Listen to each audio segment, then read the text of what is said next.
the troopers who are sticking it out till the very end. We are not going to disappoint you, and we're going to stay on time. We all had a pact behind. You can't see this, but there's a green clock, and we are not letting it go red.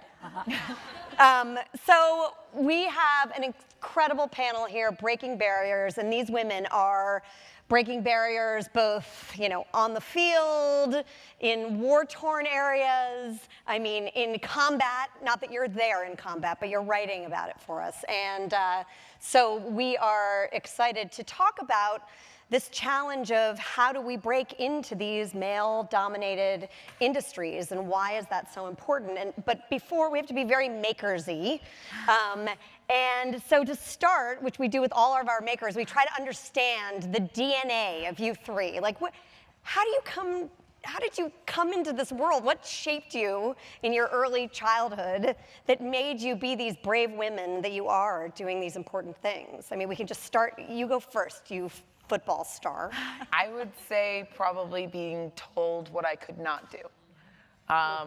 My first love was tennis, and I was traveling all around the state of Florida. I wanted to be then Martina Navratilova and Gabriela Sabatini. Now, obviously, it would be Venus and Serena. And I had a coach tell me because of my height and my build, I would never be strong enough to play pro tennis. And as a child, when that's somebody that you're looking to as your expert and your person who could help you accomplish your dreams, I think that changes you somehow, or at least it did me. It wasn't like I threw my tennis racket down and said, I'm never going to play again. It was just what I used to fight to do. I started to not care as much about, and what went from 4 hours a day became 3 to 2 to none. And the good thing, however, was I started lifting weights, and I started working out, and I found a love for team sports. And within team sports, I found a place where it wasn't always about me. And it wasn't just my strengths, it was the strength of a unit that was playing for something bigger than myself. And I fell in love with team sports, and I've been in them ever since. And did you have a moment where you were like, okay, I want to coach? No. I actually, all right. I actually, I had played for the Texas Revolution, which was the men's professional team, and we had a new coach coming in. I'd never met him, and there was a team function, and the guys and I hadn't seen each other since the season when we played together, and I walked in, and a bunch of them were like, oh my gosh, and they're picking me up in the air and hugging me, and this coach looks at it, and they're like, who is this girl? Yeah. And he asked somebody, and he'd seen all the footage, he knew the whole story, he just had no idea that we were that close. And somebody looked at him and said, Coach, that's your running back. And he was like, what? And he said, just your demeanor with everybody, and everybody knew you, wanted to know you, they just loved you. And so he literally sat me down and grilled me about football, and I was like, who does this dude think he is? And so I gave it to him right back, and 2 days later he said, Jen, because he was with our defensive coordinator, so it was Wendell and Devin, and he said, all we could talk about in the car ride home was how you have to coach this football team. Like, we just have to have you coach these guys. Like, the way they responded to you was just amazing. And I was like, absolutely not. I don't know that I am ready to give up playing. I still felt good about playing, and I didn't necessarily know that I was ready to be a coach. And he said, let me tell you something. Not a lot of guys are going to give you this opportunity. You need to just go ahead and take this job. And he really did call me back the next day and tell me he had already told the team that I was going to do it. So I am very thankful for Coach Wendell for seeing something bigger in me than I saw in myself. That's great, yes. All right, Gail. So how about you? When was that spark moment when you said, did you ever think you'd write this groundbreaking, incredible book on women in combat and so many things that you've done? I mean, honestly, the only reason why I sit among this incredible group of folks and all of you today is because of the women I grew up with. Right? My mom was a single mom. She worked at the telephone company during the day and sold Tupperware at night. She never graduated from college, and she would take me to University College near University of Maryland, and she would be in class, and I would be out there doing my homework. And whenever I would complain or feel sorry for myself about whatever, you know, when you're 6 years old, everything's very dramatic. And she would say, on a scale of major world tragedies, yours is not a 3. Period. It's good. All the time. And that would be the end of the conversation. And, you know, everybody we grew up around was working 1 or 2 jobs. Everybody we grew up around got up and did what they had to every single day. And so there was no room for complaining or feeling sorry for yourself. And they were all working jobs that were not very good, right? I mean, they were fine, but they weren't their dream jobs. And so I think that when we understood that they had sacrificed so much so that we could, you know, take a piano class or do a payment plan for gymnastics, right? And you understood how much it meant every single day for them to be going to a job they didn't love so that we could have enough to eat and have every opportunity possible. I think we felt that responsibility to, you know, always push ourselves harder. You know, my friends and we really did sort of grow up in a world that looked a little bit like 9 to 5, for those of you who remember that movie. Of course. You know, and it just, everybody got on with it. And so when people would say, you can't do this or that's not important, you know, my mother was definitely of the belief that, you know, everybody will tell you no until you do it and then they'll applaud you. And I think that's true. I think that's true no matter what barrier you're breaking or no matter what challenge you're tackling in life. And what you do in that moment when people tell you no is character. A little bit of a theme, I'm not gonna lie. No, you, anyone holding you back? Well, I was really fortunate because my mom and dad, I grew up in Iowa. My dad was a milkman when we had things like milk delivery, and my mom was a homemaker, and then she went to work as a secretary. And they just instilled, and I have 2 sisters and a brother, but a really, really strong work ethic because they worked so hard just to give us a home and an education and the things you want as a child. And never once when I was growing up did I ever think there was anything I couldn't do if I worked hard, studied hard, and applied myself. My parents, they were gender neutral. Even they had 3 daughters and a son, but we were all the same. Never had the conversation about limitations, about being held back. We were pretty much taught that if you really, really work hard and you apply yourself and you love to do something, you will do well, and there's really nothing you can accomplish in life if you want it enough and you work hard enough. So there was this tremendous, I guess, confidence instilled in us. Yeah. But we worked hard. I mean, we had like 2, 3 jobs. I used to corn to tassel. Now they have machines that do that. But we constantly felt that we could overcome any adversity that came our way because we saw our parents do that very same thing when we were growing up. Right. So then you do this incredible, I mean, talk about a go-getter. In your, you know, early 20s, you basically get tapped to be a CEO of the International Medical Corps, this incredible disaster relief organization. So, disaster relief not necessarily being the easiest industry for women.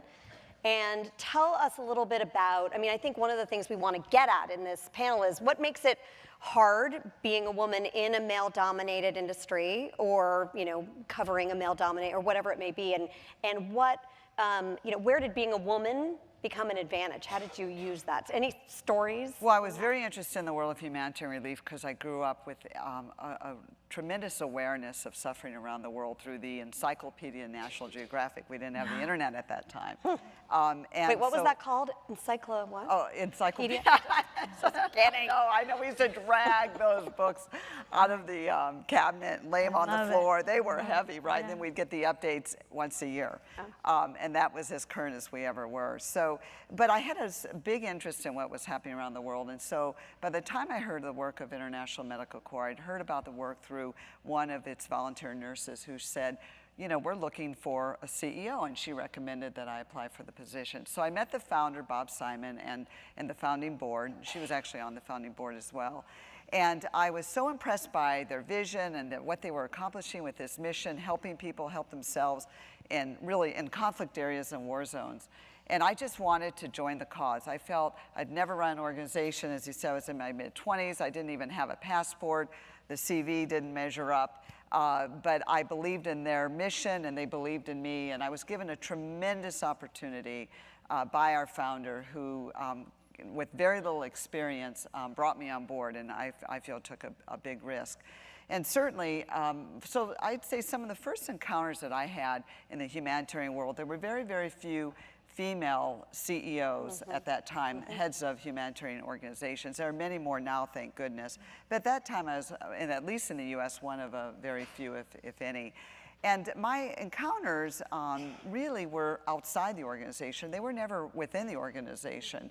And I remember actually one of the first encounters I had at International Medical Corps. We were operating or working in Somalia during the height of the famine in the early 1990s, and a lot of people were dying. In fact, we had one of my colleagues was killed there. It was extremely tense and extremely dangerous.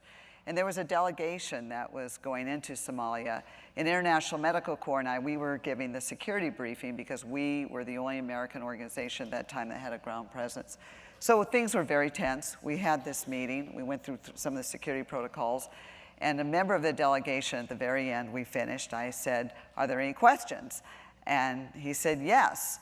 Are you going to be taking in your makeup and your hair dryer?" And I will never forget that minute because for a moment I was really stunned. I just literally didn't know what he was talking about. If anyone looked at me, they would know I wasn't using any makeup or hair dryers.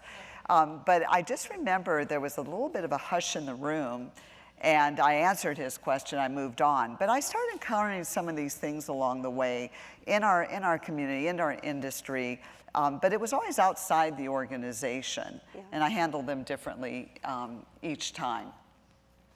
Let's go out of order here. How about you? You know, I think there's a lot of that. I think in terms of, for me, like dealing with anything as a situation where it was tough to be a woman, you know, the biggest question going into coaching in the NFL, specifically the Cardinals, was, oh my gosh, will football players listen to a female? Right? It was like this big hush in the room, like it couldn't possibly happen. And you know, we took a very difficult situation. We took what was supposed to be impossible, and we did it very well. The reason why, number one, I had a great head coach. Bruce Arians is somebody who is just a phenomenal man, and I think anybody around him knew if he was bringing me in, it was no joke, because it could have gone a different way.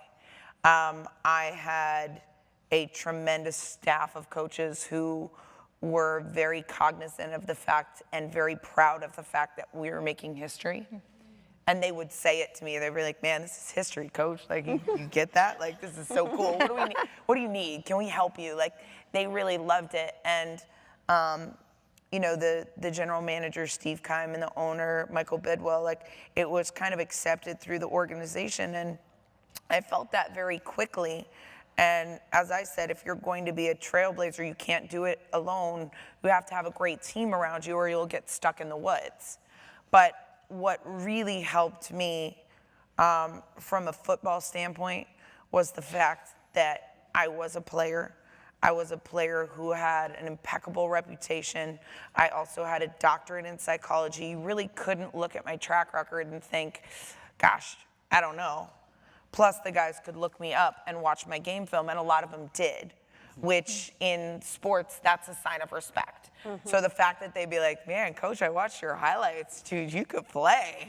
Like, you would know, you'd be like, "All right, don't you forget it." And then, you know, so once we got on the field, there was kind of that, you know, all right, what's it gonna be like? And, you know, I had a strategy and I went with it. It was, you know, I'm working with a very good head coach, with a very good position coach who was a player. He played in that system, and he has to look at everything the linebackers do.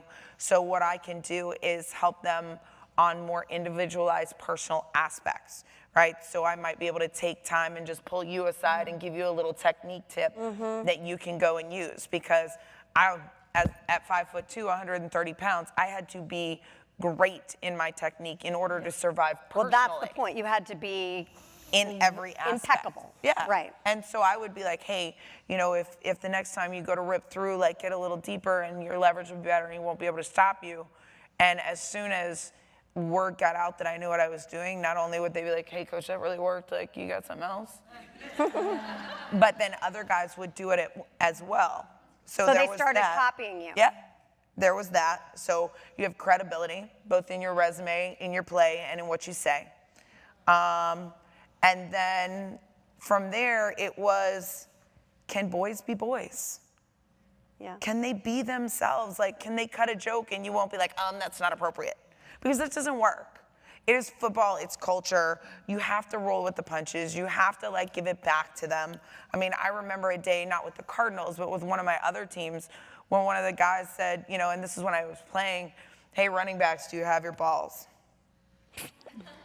And everyone's like, I get that joke too. yeah, and they're like, it was kind of like that moment. And I was like, and one of the linebackers was like, yeah, all but Jen. And I said, that's okay, honey. When I need them, I'll grab them out of your wife's purse.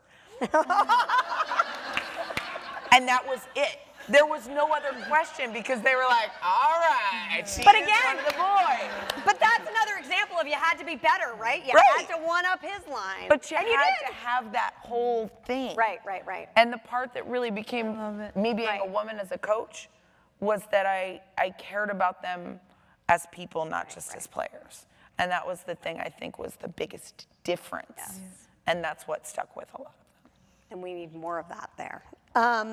All right, Gail, I mean, you all need to make sure that you read Ashley's War and go see her TED Talk, which is, when I watched her, I wept. And she's almost at 1 million video views, so let's help her get there. And tweet and all those kinds of things. But so we moved from the football field to the battlefield. Yeah, it's actually so much of a similar story. So Ashley's War is the story of an all-women special operations team recruited in 2011 for Army Ranger and Navy SEAL missions at a time when the combat ban was very much in place. And they were recruited because there was a security gap on the battlefield, which is that male soldiers, no matter how good they were at war, could not talk to Afghan women without giving grave offense in a conservative and traditional societies, and especially where the insurgency was strongest. And so you needed women who could talk to other women, but you also had to be fit enough and intense enough and psychologically and emotionally and physically fierce enough to be able to keep up on the kind of combat operations experienced by less than 5% of the entire United States military. And this group of all-star team, really a band of all-stars, I could never have made up. And they would be probably your closest friends, right? They are this rainbow We have a new job for you. folks who really are just, you would never be able to invent them. There was Kate, a gal who was a West Pointer, who played high school football all 4 years, wanted to quit after the second year because she was getting concussions, she was tired of playing, but little girls would come up to her on Friday night and say they wanted to be like you, and boys on her team would say girls can't play football. And so she felt like if she quit, she was quitting for everybody who came after her. Exactly what you said. And there was a gal, Cassie, who was another tennis player from South Florida.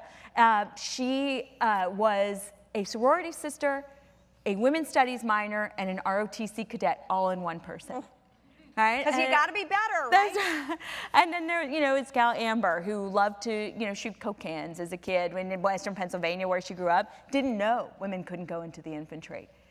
Joins the Army, becomes an intel officer so she can at least contribute something meaningful. And she has the same experience that almost all of these young women does, which is that almost everybody who commands her writes her and says, I just saw the recruiting poster which says female soldiers become part of history, join special operations on the battlefield in Afghanistan. And they wrote below it, I would never do this, but this looks perfect for you.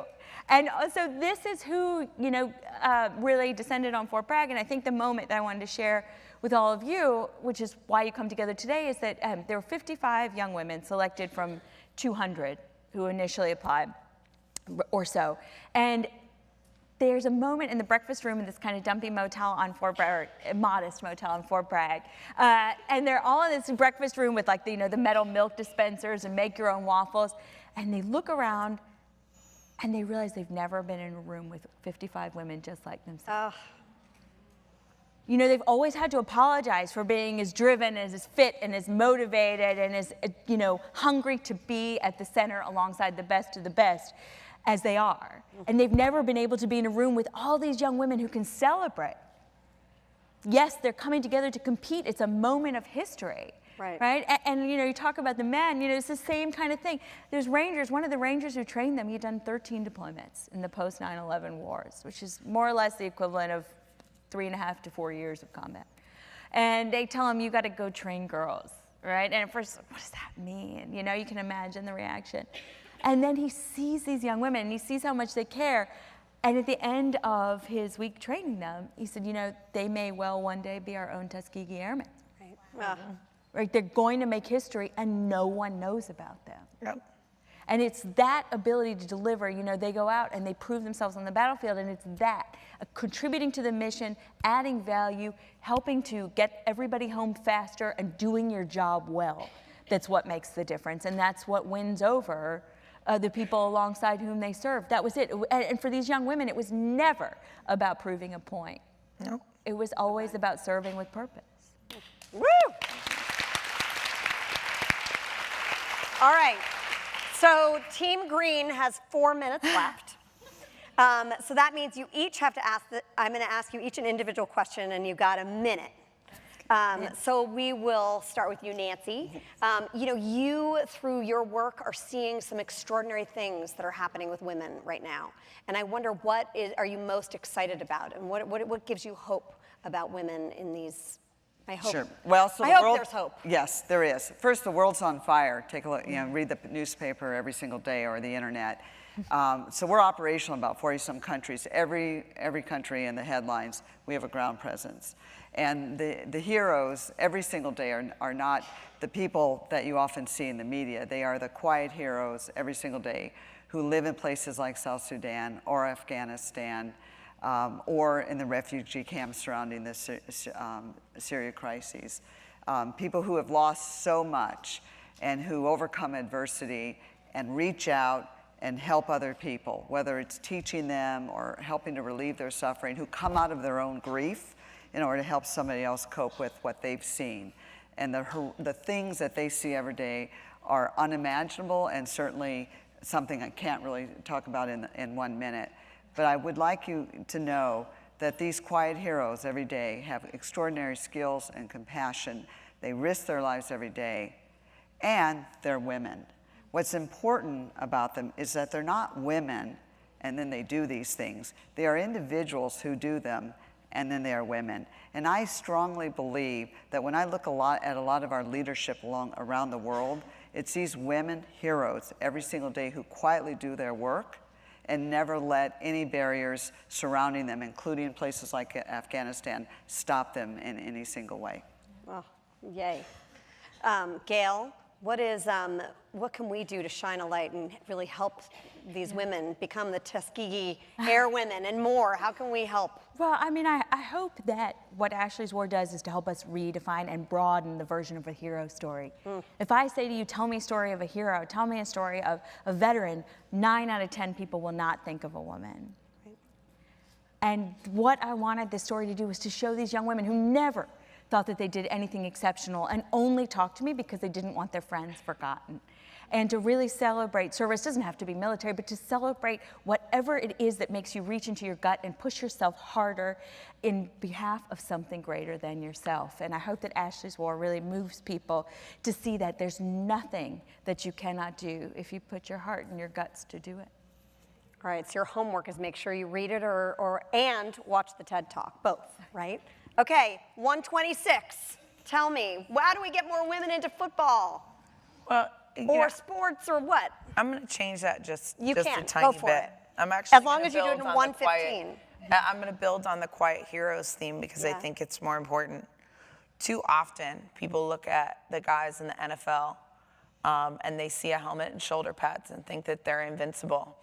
And they assume that the guys who play that game are no better than making tackles and making plays. And I think we proved something very powerful, that not only could they take coaching from a woman, which means any woman, not me, but that they thrived under that situation, because right now they're starved for that personal connection. They're treated as commodities. You know, internally and externally, they're a helmet and they're a statistic and people forget that they're very real people who play these games. The thing I got, it was cute. One article called me the Cardinals' noteworthy coach because I made a big difference to those guys by writing them personal notes. And they said it was something that they'd never had in their entire careers, was for a coach to care about them as people that much. And I think it's people that make a difference. And I think we'll see women getting those entrees when we stop devaluing what that personal, people, caring touch is. And we don't underestimate it in any aspect, whether it's your quiet heroes, whether it's your female soldiers who reached an impossible situation, or it's professional sports. Well, on that note, Well said. thank you all. Thank you. Nancy, Gail, Jen. What I think we're going to do is we're going to start a football team in Afghanistan, and your team is going to make sure if anyone gets hurt in the games, you'll make sure we're okay. And then, Gail, you are going to write a book about it. Okay? So, thank you all. Hi, I'm Claudia Chan, and I'm the founder of She Summit. If you enjoyed this video, please share it with your friends and community. At She Summit, we believe there is a leader and change agent inside everyone, and our goal is to unleash you to lead change from where you are for issues that you care about to benefit your life, your family, your workplace, and even the world. There's so many ways to follow us if you're interested in this leadership content. You can actually subscribe to this YouTube channel, of course, but also visit our website where you can sign up for our newsletter and learn more about our community, new leadership courses that we're rolling out, and our 2019 She Summit conference. And I also just launched a podcast based on my book. It's called the How We Rise Leadership Podcast. So please follow us. There's so many ways to follow us. And I'm so excited for you to join our new generation of leaders to lead change again for our lives and for the world.